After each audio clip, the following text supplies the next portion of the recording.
perkenalkan, nama saya Timothy Aditya Nintologa dari kelas 6. Saya bersyukur masih bisa belajar walaupun tidak tatap muka. Saya memiliki satu pergumulan, yaitu saya susah belajar karena tidak didampingi oleh teman-teman saya. Dan tetapi sekarang sudah bisa mengezoom. Jadi sekarang saya bisa belajar bersama teman-teman saya. Saya memiliki satu harapan, yaitu agar kita bisa belajar bersama seperti dulu lagi. Terima kasih. Shalom. Pada masa pandemi, banyak sekali pergumulan kita selama ini, mulai dari kita belajar di rumah atau home learning, hingga mengerjakan tugas yang telah diberikan guru dengan kondisi yang menyulitkan sekarang ini. Tetapi, walau kita sedang belajar di rumah, penyertaan Tuhan selama ini terhadap kita sangatlah besar. Meskipun banyak harapan kita untuk bisa sekolah kembali. Tuhan memberikan pertolongan bagi kita agar kita terhindar dari virus COVID-19 ini melalui sistem pembelajaran daring. Kita tahu bahwa ada di luar sana anak-anak yang tidak memiliki akses internet dan tidak memiliki pembelajaran secara penuh. Oleh karena itu, kita perlu bersyukur atas karunia Tuhan kepada kita, atas semua pembelajaran yang selama ini masih saja tetap berlangsung dengan baik, dengan akses internet yang masih dapat dijangkau. Kesetiaan kita yang kita implementasikan melalui keseriusan kita dalam belajar menjadi wujud nyata rasa syukur kepada penyertaan Tuhan. Shalom semua, di semester ini saya sangat bersyukur kepada Tuhan. Karena ketika saya malas dan tidak mempedulikan tugas saya, di situ Tuhan Yesus menyelipkan saya sukacita, semangat dan tanggung jawab yang besar untuk dapat bisa menyelesaikan tugas itu. Harapan saya di tahun 2020 ini dan di Natal ini, semoga kita dapat bisa menyelesaikan tahun ini dengan baik dan mempunyai semangat yang besar. Dan juga saya yakin 2021 kita akan bertatap muka di Sekolah Lentera Harapan. Selamat Natal, Tuhan Yesus memberkati kita semua. Shalom. Kami orang tua dari anak kami, Edgar, Evelyn, dan Edwin yang sekolah di Lentera Harapan. Jadi selama ini kami orang tua sangatlah khawatir terhadap virus corona yang sedang melanda. Namun kepanikan dan ketakutan kami jelaskan bahwa ini bukan dari Tuhan, pencipta langit dan bumi. Malah sebaliknya, kita dituntut untuk lebih dekat dengan Tuhan melalui doa dan harapan. Yang menjadi pergumulan kami selama ini yaitu tentang waktu kami yang tidak efektif dalam mengawasi bahkan menemani anak-anak saat belajar, karena kami kedua orang tua kerja baik dari pagi sampai pada sore hari. Jadi ketika kami pulang ke rumah, barulah itu saatnya kami boleh bisa bareng bersama dengan anak-anak. Tapi sebelumnya kami tetap mengarahkan mereka sesuai dengan petunjuk-petunjuk yang telah disampaikan. Terima kasih. Salam.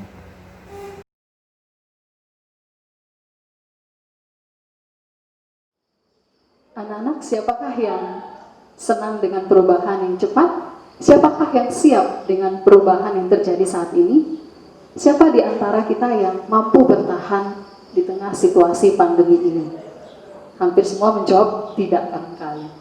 Namun kita menyadari bahwa hidup itu harus terus bertumbuh.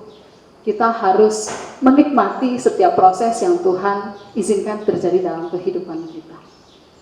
Anak-anak, semangat kami para guru adalah ketika kalian mau memberi diri menjalani proses belajar.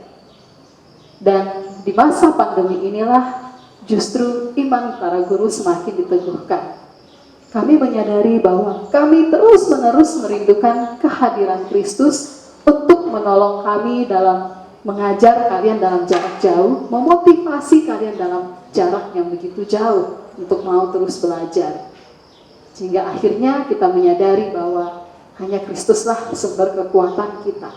Dan kita adalah orang-orang lemah yang butuh Kristus.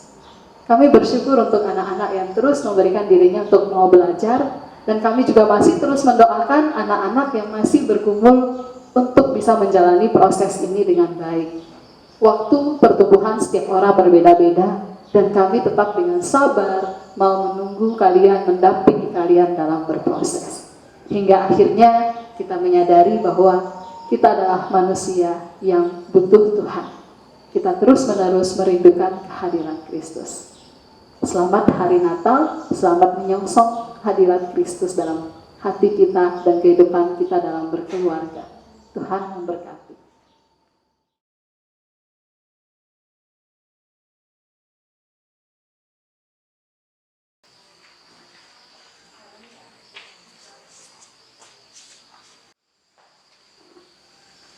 Selamat datang di perayaan Natal SLH Gunung Sitoli Utara tahun 2020.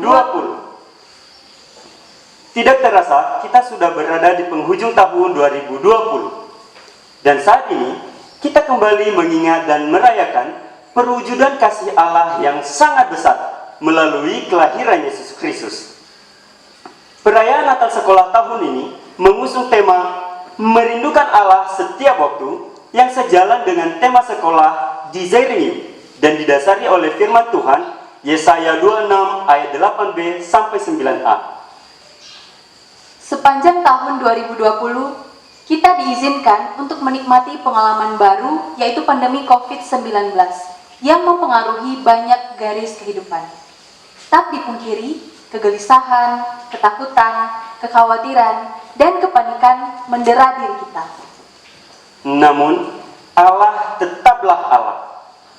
Allah yang penuh kasih dan setia. Di tengah kegelapan yang kita hadapi, Dia adalah Allah yang terus menyertai dan memberi pengharapan. Kristuslah satu-satunya alasan untuk kita terus bersuka cita. Mari bersama kita nyanyikan Hai Dunia Gembiralah. Gembiralah dan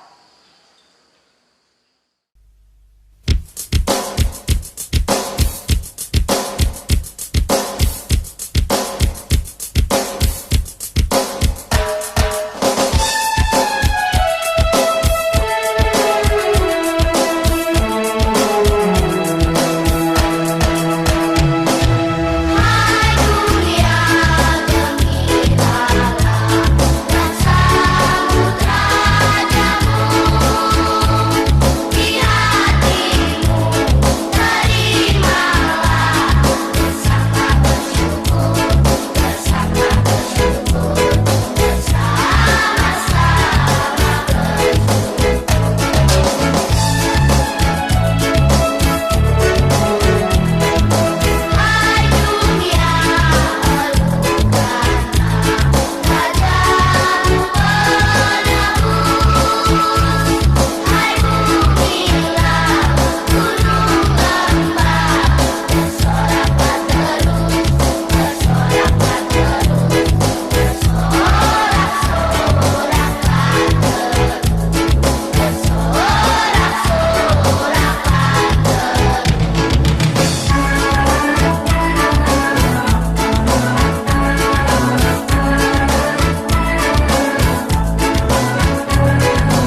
meminta kesediaan Pak Perhatian Rulu untuk memimpin kita dalam doa.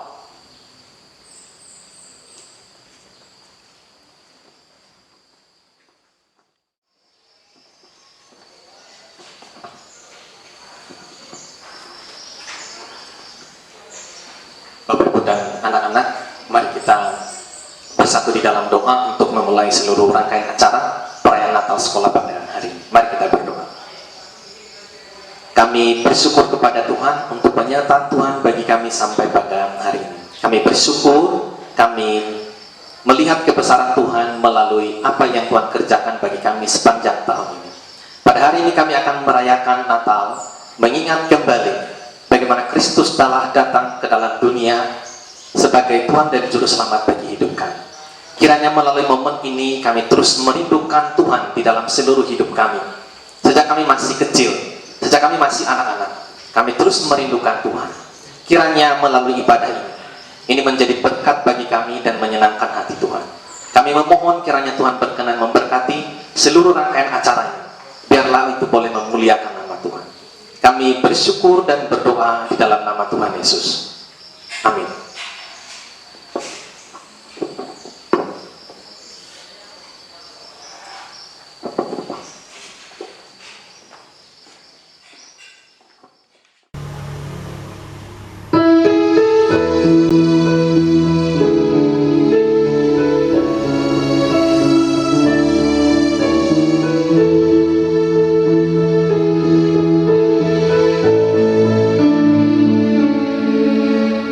Oh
Bapak, Ibu, dan anak-anak sekalian, saat ini kita akan menyalakan lilin sebagai tanda ucapan syukur kita atas kedatangan Tuhan Yesus sebagai terang dunia.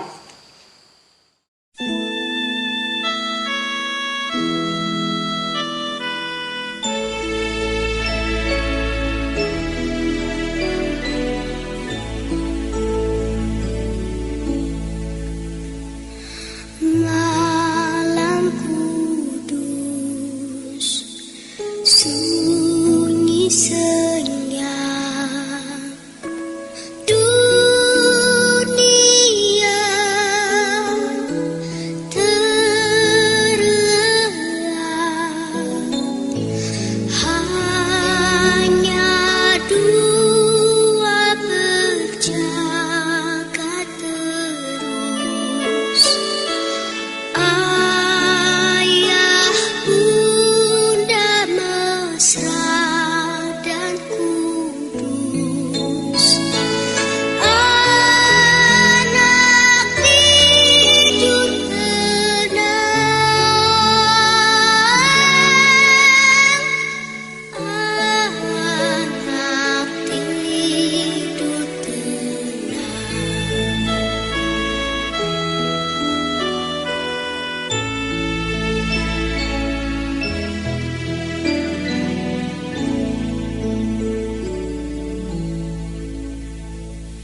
malam kudus, sunyi senyap, kabar baik menggegam,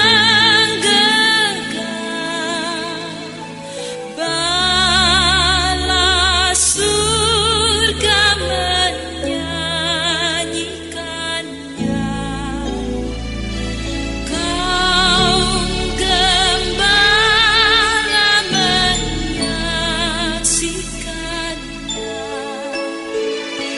Lahir Raja Shalom,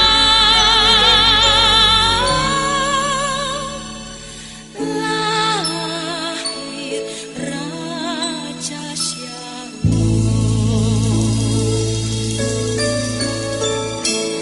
Malam kudus, sunyi senyap, kurnia dan berkat tercermin bagi kami terus di wajahmu yang anak kudus. Cinta kasih kekal, cinta kasih kekal, cinta kasih kekal.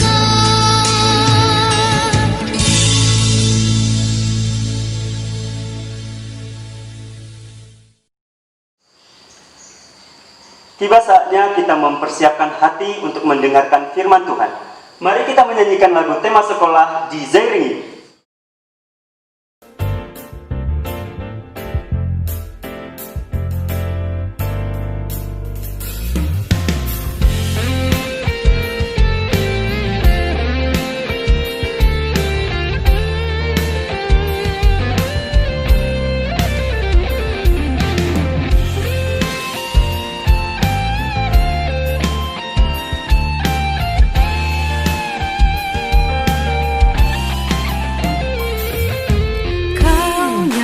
Nyatakan anugerahmu buatku hidup, kau berikan ku hati dan pikiran luas, tinggi dalam kasih-Mu, oh Yesus. Kau gembalaku, menuntun langkahku. Ku mau setiap hari berjalan denganmu.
namamu. Jiwaku merindukan, hatiku mendambakan hadiratmu Yesus di setiap waktu. Kasih dan anugerahmu ajarku hidup sepertimu. Sukacitaku merindumu Yesus.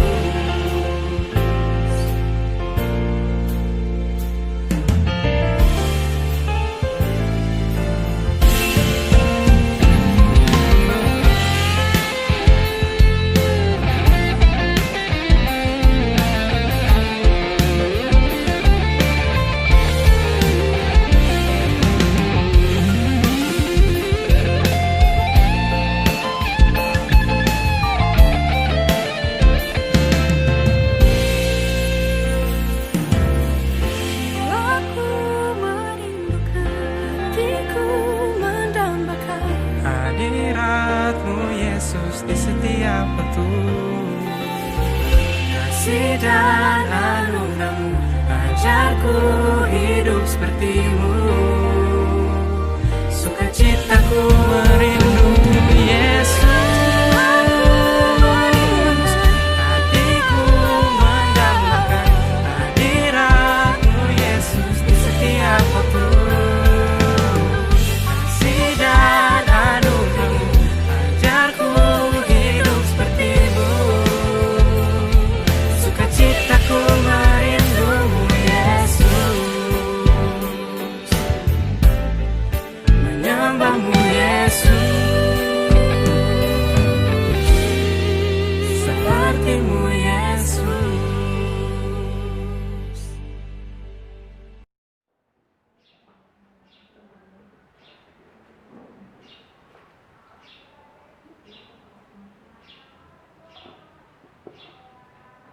Shalom, saudara-saudara yang dikasihi oleh Tuhan.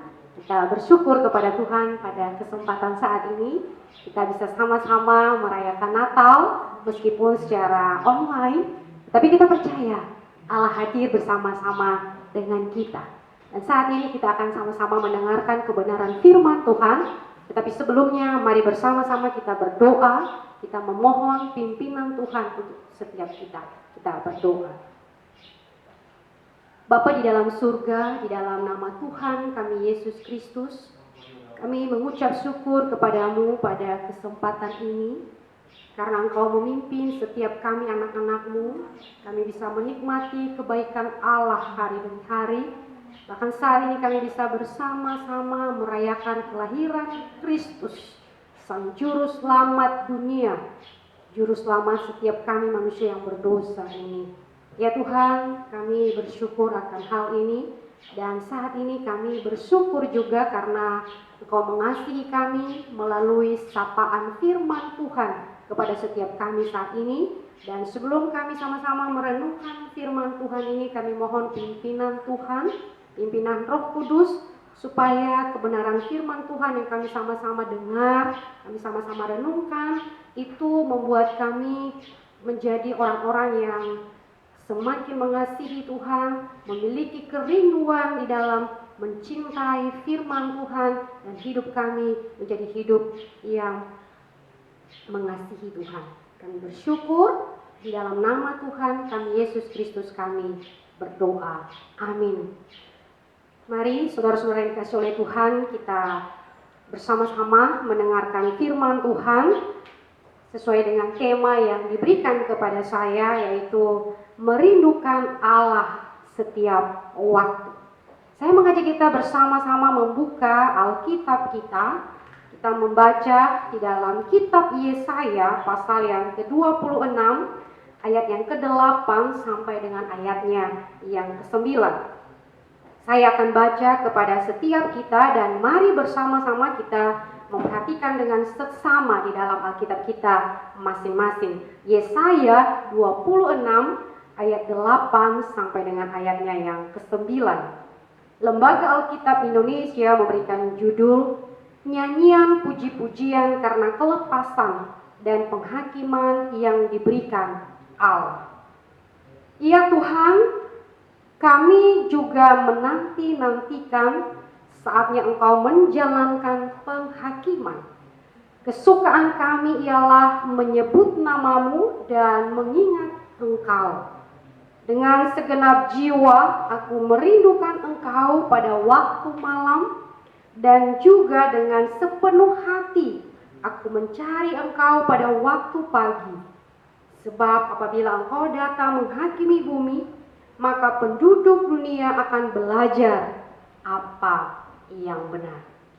Saudaraku yang dikasihi oleh Tuhan, saya adalah seorang ibu yang memiliki 2 orang anak. Saya itu punya 1 anak laki-laki dan 1 anak perempuan. Nah, usia anak saya yang pertama itu 4 tahun 2 bulan. Dan yang kedua itu masih kecil, usianya 9 bulan. Masa di mana dia masih lucu-lucu dan menggemaskan. Nah, menjadi orang tua, saya itu memiliki beberapa pengalaman yang begitu menyentuh hati saya dan membuat saya tuh begitu bahagia. Kenapa? Setiap pagi itu ketika anak-anak saya bangun, kalau misalnya saya atau suami saya tidak ada di dekat mereka, Omu anak saya yang pertama itu kemudian dia bangun dan dia mencari dan bertanya. Kalau misalnya kami salah satunya tidak ada, kalau saya tidak ada dia akan bertanya, Mama di mana? Kok Mama nggak ada? Mama pergi kemana? Atau sebaliknya kalau dia tidak melihat papanya, dia akan bertanya, Mama, Papa ada di mana? Papa lagi pergi kah? Nah, itu anak saya yang pertama yang usianya 4 tahun. Tetapi sebaliknya anak saya yang kedua yang usianya 9 bulan, dia memang masih belum bisa berbicara, dia hanya bisa duduk dan merangkak dan celoteh-celoteh, dia belum bisa berbicara. Ekspresinya untuk mencari saya ataupun untuk mencari papanya itu biasanya kalau dia bangun, dia udah bisa balikan badannya dan dia duduk, dan kemudian dia mulai melongok ke sana, kemari, ke kiri dan ke kanan. Dan kalau dia tidak menemukan saya atau dia tidak menemukan papanya, dia mulai menangis. Oh, dia menangis. Dan suara tangisannya itu kemudian yang memanggil saya seolah-olah, Mama ke sini. Nah, nanti saya bisa dengar kalau saya di kamar mandi atau kalau saya di dapur, suaranya itu yang kemudian memanggil saya dan saya jadi tahu bahwa dia sudah bangun.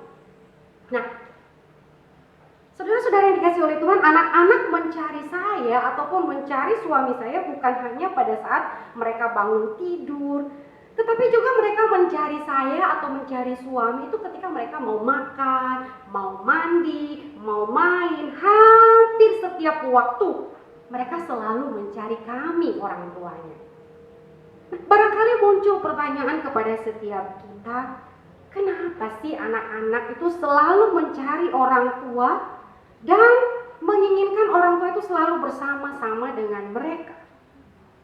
Mungkin saja kita bisa menjawab itu dengan banyak jawabannya ya. Nah, ada 2 hal sebetulnya alasan kenapa sih anak-anak itu mencari orang tuanya. Pertama, mereka mencari orang tua itu karena apa? Mereka nggak bisa melakukan sesuatu kalau tidak dibantu oleh orang tua. Itu artinya bahwa anak itu butuh orang tua. Anak itu bergantung sepenuhnya kepada orang tuanya. Itu mungkin jawaban yang pertama. Atau jawaban yang kedua juga, kita bisa melihat bahwa anak mencari orang tuanya itu karena anak itu ingin sekali dan senang sekali jika dia dekat dan bisa bersama-sama dengan orang tuanya. Anak itu memiliki kerinduan untuk bisa selalu hadir bersama-sama dengan orang tuanya. Nah, saudaraku yang dikasihi oleh Tuhan, gambaran seorang anak membutuhkan dan merindukan orang tuanya itu seharusnya menjadi gambaran kita ketika kita merindukan Allah di dalam kehidupan kita. Dan inilah tema yang sangat baik sekali yang diberikan kepada setiap kita di Natal Sekolah Lentera Harapan Nias tahun 2020 ini adalah merindukan Allah setiap waktu. Nah, firman Tuhan yang kita baca tadi di dalam Yesaya pasal 26 ayat 8 sampai ayat yang ke-9 ini Ini sebetulnya adalah sebuah ekspresi, sebuah nyanyian pujian, sebuah harapan, kerinduan, dan kebutuhan umat Allah, umat Israel kepada Allah. Mari bersama-sama kita memperhatikan apa sebetulnya yang sedang terjadi kepada umat Allah, umat Israel di dalam bagian ini. Nah, kalau kita mempelajari sejarah Alkitab dan membaca keseluruhan kitab Yesaya, keadaan orang Yehuda dalam bagian ini atau orang Israel dalam bagian ini sebetulnya mereka sedang mendengarkan berita bahwa mereka akan dihukum, tetapi Allah akan memberikan kebebasan dan keselamatan bagi mereka. Pertanyaan yang muncul kepada kita, loh, kenapa orang Israel itu dihukum? Alkitab mencatat juga Israel itu dihukum karena apa? Pemimpin mereka, raja mereka, bahkan mereka sendiri itu berdosa kepada Tuhan. Mereka tidak taat, mereka beribadah kepada Tuhan, tetapi hati mereka tidak sungguh-sungguh. Mereka berikan persembahan kepada Allah, tetapi apa? Dengan tujuan supaya mereka dianggap, supaya mereka diketahui mereka baik. Mereka menyembah kepada Baal, kepada dewa-dewa. Bukan hanya itu saja, mereka juga sombong. Mereka mengambil milik orang lain dan segala macam dosa lainnya yang dilakukan oleh orang Israel. Nah, bicara soal dosa, saudara-saudaraku, dosa itu adalah sesuatu yang tidak sesuai dengan kehendak Allah. Dosa itu adalah sesuatu yang meleset dari sasaran yang Allah kehendaki. Barangkali kita bisa menggambarkan dosa itu, misalnya seorang pemanah itu, dia harus memanah satu titik di depannya. Tapi ketika dia memanah, anak panahnya itu tidak tepat kepada titik yang harus dia panah, meleset. Mungkin sedikit saja meleset itu sudah dikatakan itu tidak tepat sasaran. Nah, seperti itu dosa. Dosa itu ketika kita berbicara mengenai realita dosa, itu sesuatu yang mengerikan sebenarnya. Bicara soal dosa kita tidak bisa main-main. Dosa ya tetap dosa. Tidak ada dosa besar, nggak ada dosa kecil. Dosa ya upahnya maut. Upahnya adalah kematian. Nah, di dalam konteks orang Israel, mereka berdosa, mereka menerima hukuman dari Allah. Hukuman mereka apa? Nah, kalau kita baca bagian-bagian sebelum dari Yesaya pasal 26 yang kita baca tadi, kita menemukan bahwa mereka menerima hukuman dengan apa? Mereka dibuang ke Babel. Hukuman ini menjadi sesuatu yang begitu mengerikan sekali. Kenapa? Karena mereka dibuang ke Babel itu untuk menjadi budak, menjadi hamba. Nah, saudara, menjadi budak itu bukan menjadi sesuatu yang diimpikan oleh orang Israel. Menjadi budak bukan sesuatu yang menjadi harapan setiap orang. Justru menjadi budak itu adalah menjadi sesuatu yang tidak diinginkan. Karena apa? Ketika menjadi budak, orang Israel itu akan kehilangan segala sesuatu yang mereka miliki. Kehilangan harta, kehilangan harga diri, dan seluruh apa yang mereka banggakan selama ini. Bahkan ketika mereka dibuang ke Babel itu, mereka harus mengalami kehilangan bait Allah yang mereka banggakan selama ini. Kenapa? Raja Babel itu menghancurkan bait Allah di Yerusalem. Saudara dikasih oleh Tuhan, hukuman ini begitu sangat berat sekali. Dan kalau kita mempelajari pun, hukuman ini tidak berlangsung dalam waktu yang singkat, tetapi cukup lama. Berapa lama? 70 tahun mereka dibuang ke Babel. Nah, namun di tengah-tengah penghukuman itu, Allah itu memberikan kebebasan. Allah memberikan janji keselamatan. Nah, semua ini terjadi karena apa? Karena Allah begitu mengasihi orang Israel. Allah begitu mencintai Israel. Israel itu adalah umat kesayangan Allah. Bahkan Alkitab mencatat bahwa Israel itu adalah biji mata Tuhan yang begitu dekat sekali dengan hatinya Tuhan. Sehingga apa? Sehingga Allah tidak membiarkan mereka dalam hukuman itu. Allah menjanjikan keselamatan. Allah memberikan Kristus kepada Israel dan kepada kita pada hari ini yang merayakan Natal. Hukuman dosa yang semestinya itu adalah maut. Tetapi karena Kristus, dosa itu diampuni, dosa dibersihkan, sehingga Israel ataupun kita menjadi orang-orang yang benar di hadapan Allah. Nah, teman-teman, bisa kita bayangkan saudara-saudara, berita keselamatan di tengah-tengah penghukuman itu seperti sebuah oasis, sebuah aliran air di mana terjadi itu di sebuah padang gurun yang tidak ada air. Itu begitu menyejukkan jiwa, begitu menenangkan bagi setiap orang yang mendengar, khususnya Israel pada waktu itu ketika mereka berada di dalam penghukuman. Nah, oleh karena itu, ucapan syukur mereka lah yang kita baca tadi, respons mereka yang kita baca tadi. Orang Israel bersyukur kepada Tuhan, mereka berterima kasih kepada Tuhan karena keselamatan yang mereka nikmati. Nah, rasa syukur mereka itu diwujudkan di dalam sebuah sikap merindukan Allah. Nah, itu ya menjadi poin bagi kita sebetulnya ketika kita merenungkan bersama-sama tema dari merindukan Allah setiap waktu. Itu seharusnya muncul dari hati kita yang penuh dengan ucapan syukur. Nah, salah seorang penafsir kitab Yesaya itu yang bernama John S. Oswald, dia itu mengatakan, kenapa sih kita itu harus merindukan Allah? Nah, kita merindukan Allah itu sebetulnya karena apa? Karena karakter Allah sendiri. Karakter Allah yang memberikan keselamatan, Allah yang membebaskan, Allah yang mengasihi, Allah yang menyertai, Allah yang melindungi. Oleh karena itu, kita merindukan Dia.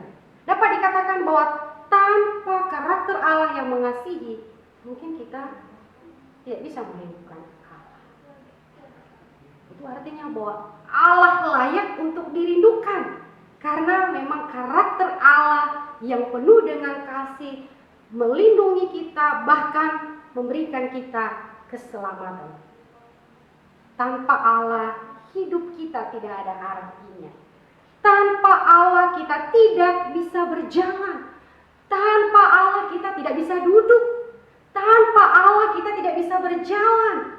Tanpa Allah, kita itu tidak bisa makan. Tanpa Allah juga kita nggak bisa minum. Tanpa Allah, kita nggak bisa belajar, meskipun belajarnya online. Tanpa Allah kita nggak bisa membaca, menulis. Bahkan tanpa Allah sendiri pun kita nggak bisa tersenyum.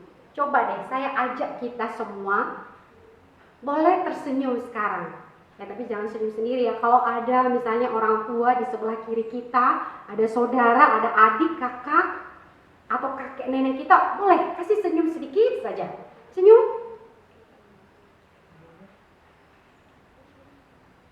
Pada saat saudara senyum, apa yang saudara rasakan? Ya karena disuruh ya biasa aja sih, datar aja senyum. Tapi ketika terjadi sesuatu misalnya yang itu membuat kita bersuka cita, pasti kita tersenyum ya.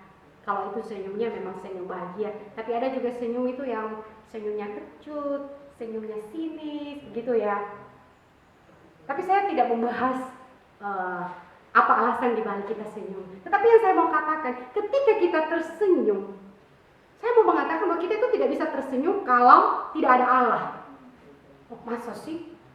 Ya, ini contoh sederhana. Ketika kita senyum, ya, otot di wajah kita itu ada 17 otot yang bergerak ketika kita tersenyum.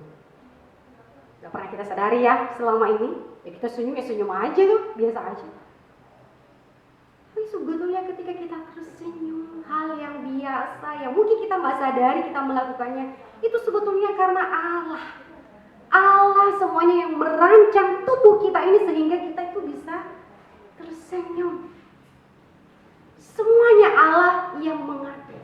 Nah, dapat dikatakan bahwa tanpa Allah, hal yang kecil pun yang kita nggak sadari itu kita nggak bisa lakukan. Itu yang pertama. Kita merindukan Allah karena karakter Allah yang mengasihi, yang mengatur segala sesuatunya di dalam kehidupan kita. Hal yang kedua, kenapa kemudian kita merindukan Allah?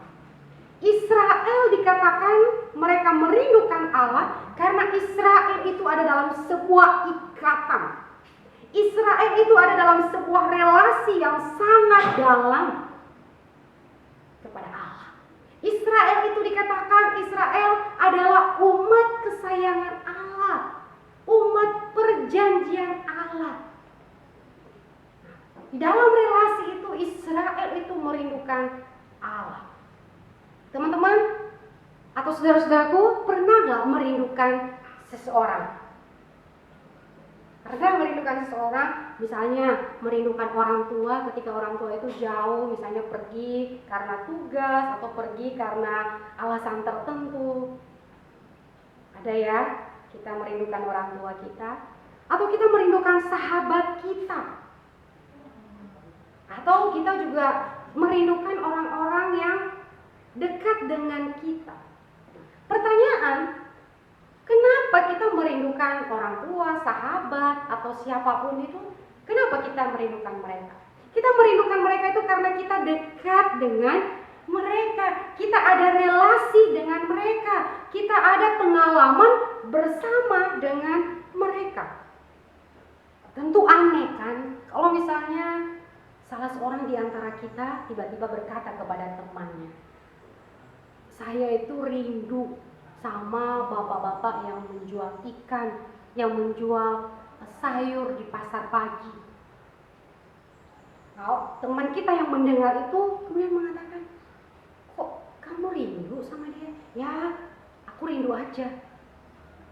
Nah, ini menjadi sesuatu yang lucu. Karena apa? Rindu kepada bapak penjual sayur yang cuma sekali ketemu mungkin pada saat kita beli ikan, beli sayur. Ini sesuatu yang tidak masuk akal. Atau misalnya ada kemudian yang rindu juga kepada bapak yang tadi kita ketemu di jalan. Tidak mungkin, itu nggak masuk akal. Nah, saudaraku yang dikasihi oleh Tuhan, sebuah kerinduan yang muncul kepada orang-orang tertentu itu didasari karena kita ada relasi, kita ada pengalaman dengan orang tersebut. Jadi sebetulnya orang yang merindukan Allah hanya orang-orang yang memiliki relasi dengan Allah. Sekali lagi saya katakan kepada setiap kita, orang yang merindukan Allah hanya orang-orang yang memiliki relasi dengan Allah. Jadi mari kita sama-sama pastikan hari ini, baik saya ataupun saudara-saudara semua, memastikan kita punya relasi enggak dengan Allah. Atau sebetulnya kita tidak punya relasi dengan Allah. Nah, oleh karena itu setiap kita perlu berjaga-jaga dengan keadaan kita seperti ini. Jangan-jangan kita mengaku kita punya relasi dengan Allah, tetapi pada saat yang sama kita tidak memiliki hati yang rindu sama sekali dengan Allah. Nah, barangkali pertanyaan muncul kepada kita, apa sih yang kemudian tandanya kalau saya itu rindu dengan Allah? Tanda kita rindu dengan Allah, sebetulnya kita bisa melihat apakah kita gelisah enggak? Kita nggak tenang kalau misalnya kita itu nggak berdoa, kita nggak baca firman Tuhan, kita nggak bertemu dengan Tuhan di dalam waktu-waktu setiap hari yang kita jalani. Atau justru sebaliknya, kita menjadi rindu hal-hal yang ada di dalam dunia ini. Kita menjadi gelisah kalau misalnya kita pergi terus kemudian kita nggak bawa handphone. Kita menjadi gelisah ketika kita tidak bermain game. Kita menjadi gelisah kemudian ketika kita tidak memakai baju baru.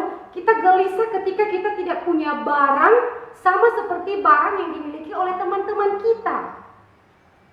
Saya mau mengatakan kepada kita, ketika kita gelisah pada hal seperti itu, mungkin kita sedang membangun relasi yang sia-sia kepada sesuatu yang mati, kepada sesuatu yang tidak memberikan keselamatan kepada kita. Kita berada di tengah-tengah dunia yang sekarang ini menawarkan kehidupan yang mati, yang tidak ada artinya, yang tidak membawa kita kepada kehidupan yang kekal. Nah, saudara yang dikasih oleh Tuhan, kalau tanda kita merindukan Allah, kita punya rasa gelisah, itu yang pertama. Tetapi yang kedua, kita tidak hanya memiliki kegelisahan juga sebetulnya ketika kita rindu kepada Allah, tetapi juga ketika kita memiliki relasi dengan Allah, kita seharusnya juga adalah orang-orang yang berjuang demi Allah. Barangkali kita ingat kisah di dalam kitab Daniel. Di sana ada anak-anak Tuhan, yaitu Daniel, Mesak, dan Abednego itu. Ketika orang-orang Israel berada di bawah tawanan Nebukadnezar atau Raja Babel pada waktu itu. Ketika suatu ketika 3 anak muda ini diperhadapkan, mereka diancam kalau mereka tidak menyembah Raja Nebukadnezar. Ancamannya apa? Mereka akan dihukum, mereka akan dibunuh. Nah, bisa membayangkan bagaimana keadaan Daniel, Mesak, dan Abednego pada waktu itu. Mereka terancam. Kalau mereka tidak menyembah raja, mereka akan dihukum mati.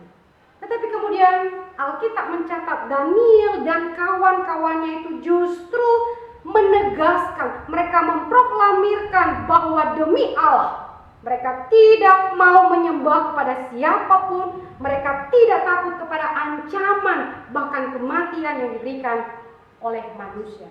Mereka betul-betul terikat, terpatri dalam relasi dengan Allah. Sehingga apa? Sehingga mereka tidak bisa mengkhianati kasih Allah dalam hidup mereka.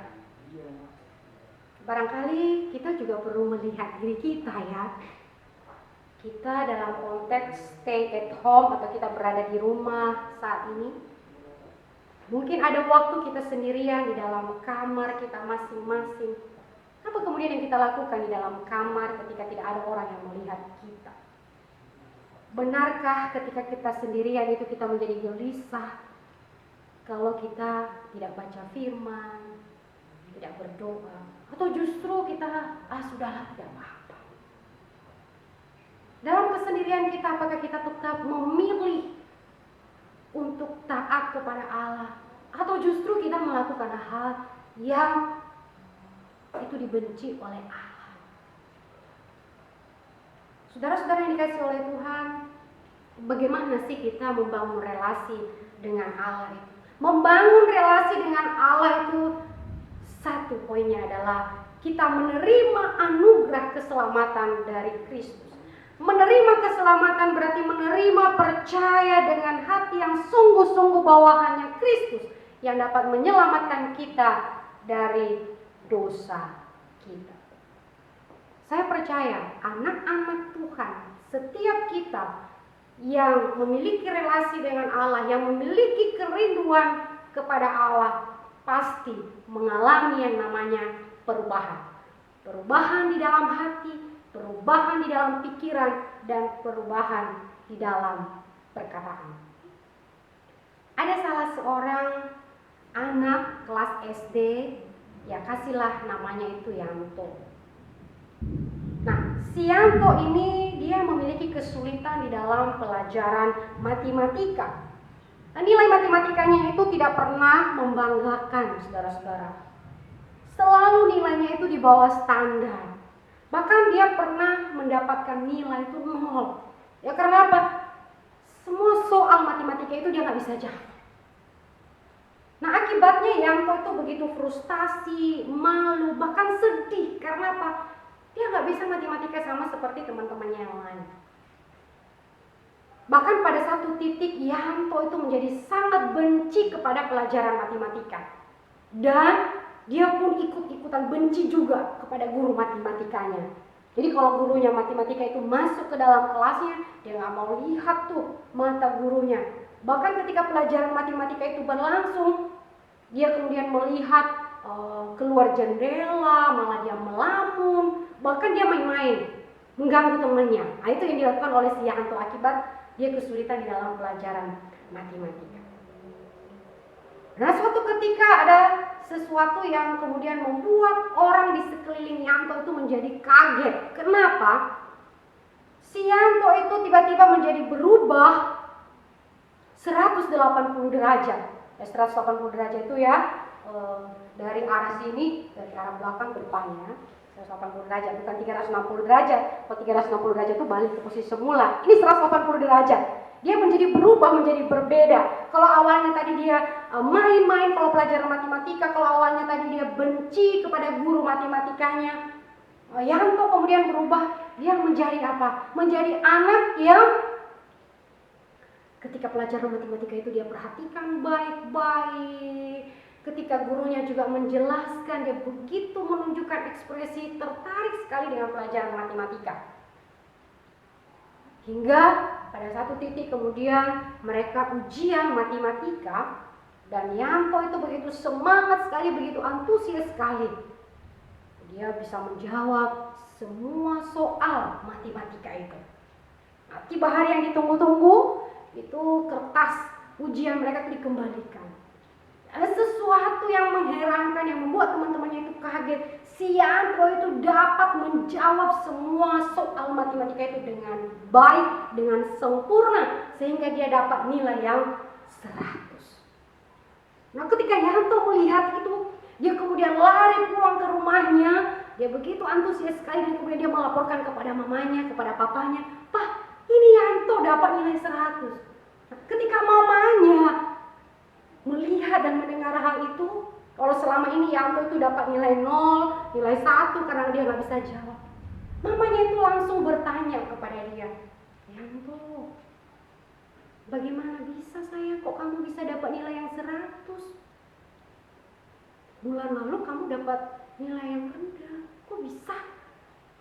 Kemudian si Yanto itu dengan menundukkan kepala dengan sedikit takut-takut dan dia kemudian mengatakan, Mama tahu nggak kenapa Yanto berubah?" "Iya, kenapa Mama pengen tahu?" "Mama, beberapa minggu lalu guru di kelasku itu menempel sebuah gambar di kelasku." "Hah? Gambar apa?" "Gambar salib. Tuhan Yesus itu sedang disalib di gambar itu." "Lah, terus kenapa kemudian membuatmu menjadi rajin belajar karena melihat gambar itu?" Kemudian Yanto dengan menundukkan kepala lagi, dia kemudian mengatakan, "Mama, kalau saya melihat gambar itu Tuhan Yesus itu seolah-olah berkata kepada saya, 'Yanto, aku itu sudah lahir untuk kamu. Aku tuh sudah mati untuk kamu, sudah bangkit untuk kamu. Maka saya ingin sekali kamu berubah, kamu bertanggung jawab di dalam studimu, kamu semangat lagi dalam belajar.' Dan itu ucapan syukurku kepada Tuhan, Mama." Wah, ketika mendengar hal itu, mamanya itu langsung memeluk si Yanto dan bersyukur Yanto itu mengalami perubahan karena dia mengerti Yesus di dalam hidupnya itu membawa perubahan. Saudara yang dikasih oleh Tuhan, Natal kali ini adalah Natal yang seharusnya dimana kita diingatkan untuk kita semakin rindu kepada Allah melalui relasi yang terus kita bangun kepada Dia. Dan melalui relasi itu kita dipenuhi dengan hati yang penuh ucapan syukur. Ucapan syukur itu tidak hanya sekedar kata-kata, "Oh, aku bersyukur Kristus lahir bagi saya," tidak. Tetapi ketika kita bersyukur Kristus lahir, maka ucapan syukur kita itu juga diikuti dengan perubahan hidup kita, hidup yang semakin lebih baik lagi. Selamat Natal, selamat merindu kepada Allah, dan selamat mengalami perubahan. Mari kita berdoa. Bapa yang di dalam surga, kami sungguh mengucap syukur kepadamu. Kami manusia yang berdosa ini, Tuhan anugerahkan keselamatan. Kami seharusnya dihukum mati oleh karena dosa kami, tetapi Engkau memberikan Kristus yang tidak berdosa sebagai ganti kami. Kami bersyukur kepada Engkau, dan pada saat kami merayakan Natal bersama-sama pada hari ini, biarlah kami juga bisa semakin belajar lagi untuk mendekatkan diri kepada Engkau. Oleh karena berada di dekat Engkau, di situ kami merasakan damai, tenang. Dan tolong kami setiap anak-anak-Mu ya Tuhan, sehingga kami memiliki kerinduan untuk membangun relasi yang lebih lagi kepada Tuhan. Tolong kami terlalu rapuh dan tidak berdaya. Dan oleh karena itu kami memohon pertolongan daripada Tuhan. Berkati seluruh kami anak-anak-Mu ya Tuhan. Di Natal ini kami tidak hanya sekedar merayakan Natal, tetapi kami juga mengalami perubahan hidup, sehingga Natal yang kami rayakan itu menjadi kesaksian hidup kami dimanapun kami berada. Kami bersyukur kepada Engkau, di dalam nama Tuhan kami Yesus Kristus kami berdoa. Amin.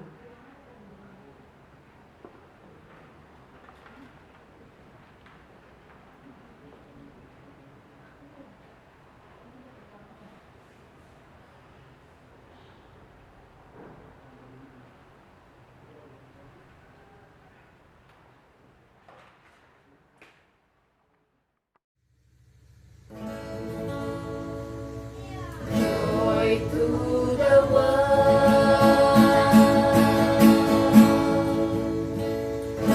Joy to the world. Hai dunia gembiralah dan sambut rajamu. Di hatimu terimalah bersama bersyukur, bersama bersyukur, bersama-sama bersyukur. Hai dunia, erukanlah rajamu penerus. Hai bunilah gunung lembah, bersoraklah terus, bersoraklah terus, bersorak-soraklah terus.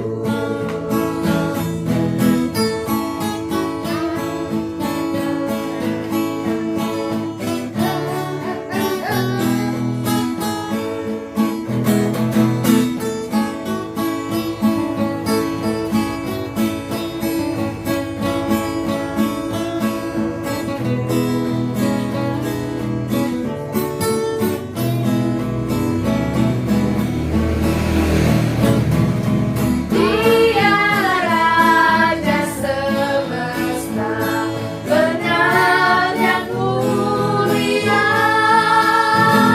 Masyurkanlah, hai dunia, besar anugerahnya, besar anugerahnya, besar-besar anugerahnya.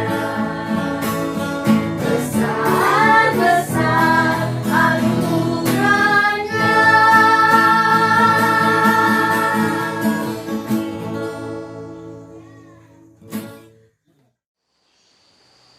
Pada perayaan Natal tahun ini, kita telah mengadakan beberapa kegiatan lomba, yaitu membuat pohon Natal, menghias pohon Natal, dan membuat kartu Natal. Berikut beberapa karya terbaik dari setiap kelas.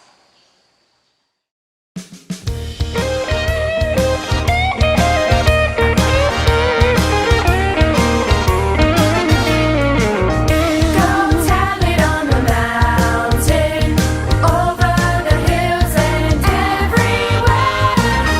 Go tell it on the mountain that Jesus Christ is born. While shepherds kept their watching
telah tebus dosaku, memberikanku hidup baru. Seperti kau mengasihiku, ku mau hidup mengasihi sesamaku. Dengan rohmu memimpinku, ku mau hidup untuk memuliakan namamu. Kaulah sukacitaku, kaulah kerinduanku, kau cinta sejatiku, ku berserah padamu. Jadilah kehendakmu ya Yesusku. Kaulah sukacitaku, kaulah kerinduanku, kau cinta sejatiku, ku berserah padamu. Jadilah kehendakmu ya Yesusku. Seperti kau mengasihiku, ku mau hidup mengasihi sesamaku. Dengan rohmu memimpinku, ku mau hidup untuk memuliakan namamu. Wish you a Merry Christmas. We wish you a Merry Christmas. We wish you a Merry Christmas and Happy New Year. Selamat Hari Natal, selamat Hari Natal, selamat Hari Natal dan Tahun Baru.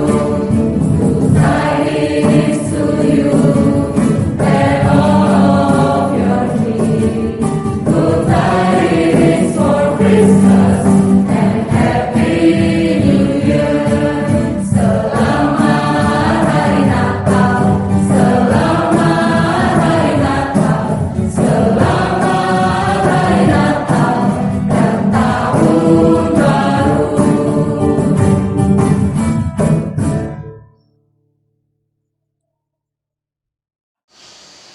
Dengan kasih, kami meminta kesediaan Pak Victor Hura untuk memimpin kita di dalam doa penutup.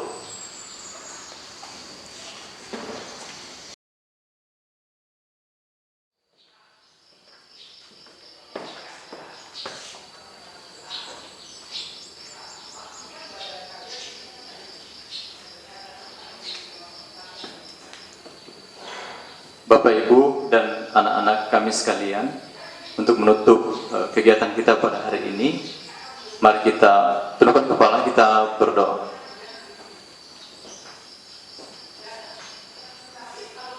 Kami bersyukur Tuhan, pada hari ini, dari awal sampai selesai, Tuhan menyertai kegiatan kami. Kami boleh merenungkan tentang kelahiran Kristus pada hari ini. Kami bersyukur untuk momen yang baik yang boleh Tuhan berikan kepada kami. Biarlah apa yang kami kerjakan, yang kami lakukan sepanjang hari ini, yang kami dapatkan, kegiatan ini kami boleh aplikasinya dalam kehidupan kami sehari-hari. Tuhan, kami berdoa untuk Bapak Ibu, orang tua, Bapak Ibu guru dan anak-anak kami yang pada hari ini boleh bersukacita, boleh menyambut kedatangan Kristus sebagai juru selamat dunia. Kiranya Tuhan menyertai kehidupan kami semuanya. Tuhan tolong kami, dan biarlah Tuhan menolong kami supaya kami menjadi berkat, memberitakan Kristus yang lahir, Kristus yang mati, dan Kristus yang datang kedua kalinya. Tuhan yang tolong kami Tuhan untuk menjadi pembawa berkat, menjadi pembawa damai di tengah-tengah dunia ini. Terima kasih Tuhan untuk hari ini. Dalam nama Tuhan Yesus kami berdoa dan mengucap syukur. Amin.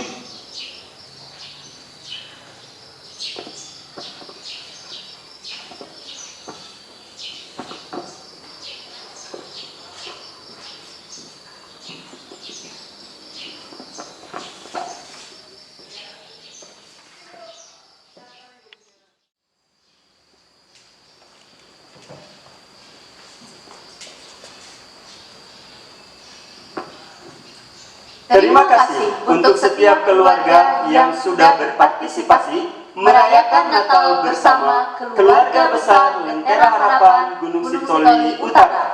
Kiranya dalam setiap detik, menit, jam, kita terus merindukan Allah. Selamat Natal 2020 Dan Tahun Baru 2021. Tuhan Yesus memberkati.